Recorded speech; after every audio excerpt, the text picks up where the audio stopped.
Friends அனைவருக்கும் வணக்கம். இன்னைக்கு என்ன வீடியோல பார்க்க போறீங்கன்னா ஒரு டிஃபன் ஐட்டம் செய்யலாம்னு இருக்கேன். சப்பாத்தி தான் போடலாம்னு இருக்கேன். அதுக்கு பாத்தீங்கன்னா சால்னா செய்யலாம்னு இருக்கேன். ப்ளைன் சால்னா கிடையாது, பீட்ரூட் வச்சு சால்னா பண்ணலாம்னு இருக்கேன்.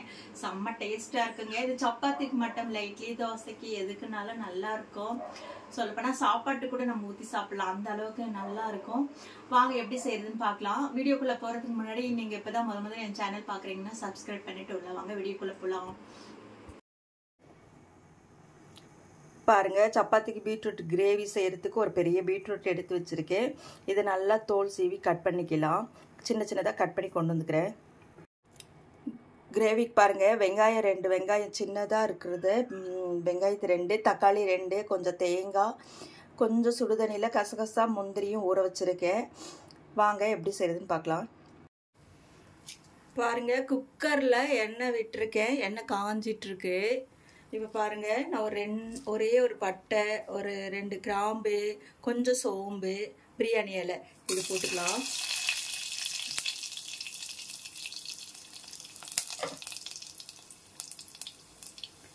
இப்போ நல்லா பொரிஞ்சிருச்சு. வெங்காயம் போட்டுக்கலாம்.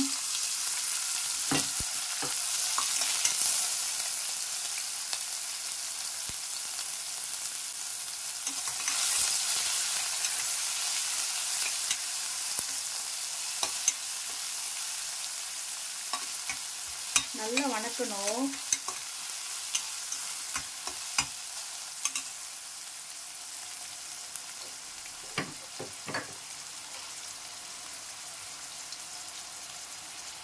கொஞ்சம் கல் உப்பு போட்டுக்கலாம்.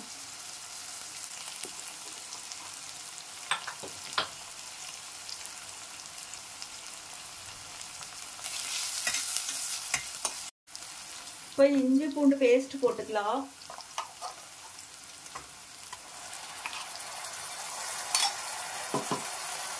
இதையும் நல்லா சேர்த்து வணக்கலாம்.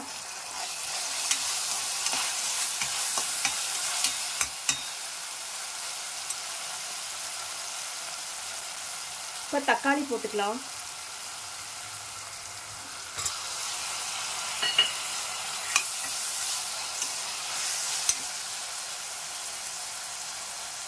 இது நல்லா சுருண்டா வணங்க வைக்கலாம். இப்போ பீட்ரூட் போட்டுக்கலாம்.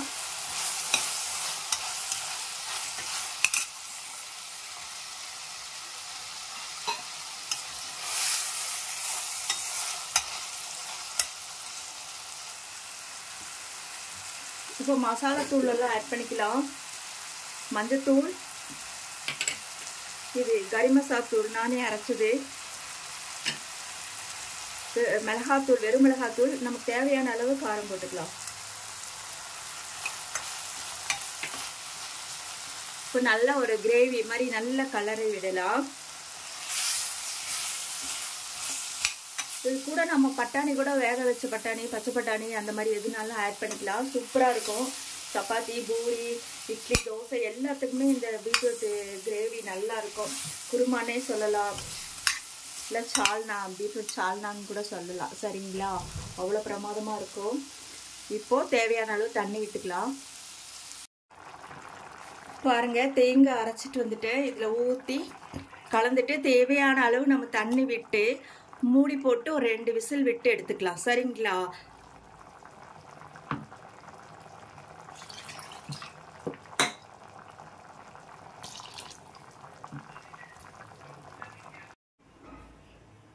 இப்போ பாருங்க, கொஞ்சம் கல்லுப்பு பத்தலை, உப்பு போட்டிருக்கேன்.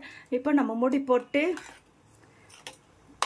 2 விசில் விட்டு எடுத்துக்கலாம். சரிங்களா, சூப்பரான பீட்ரூட்டு சால்னா கிரேவி ரெடி ஆயிடுச்சு.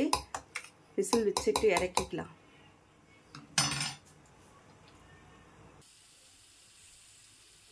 பாருங்க, விசில் வந்தாச்சு, நிறுத்தி இருக்கேன். கேஸ் ரிலீஸ் ஆகட்டும், அப்புறம் ஓப்பன் பண்ணி பார்க்கலாம்.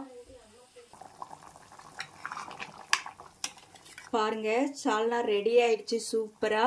நான் ஒரு 3 செகண்டு ஸ்டவ்ல வச்சு இறக்கிக்கலான்னு வச்சிருக்கேன்.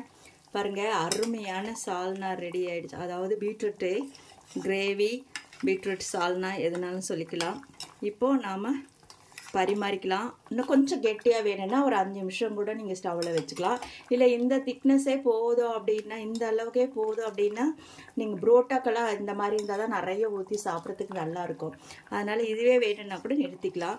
இப்போ மல்லித்தழையை தூவி விட்டுட்டு பரிமாறிக்கலாம். பார்த்தீங்களா எப்படி இருக்கே, சூப்பராக கலர்ஃபுல்லாக ஜம்முன்னு இருக்குது, டேஸ்ட்டு ரொம்மையாக இருக்குது.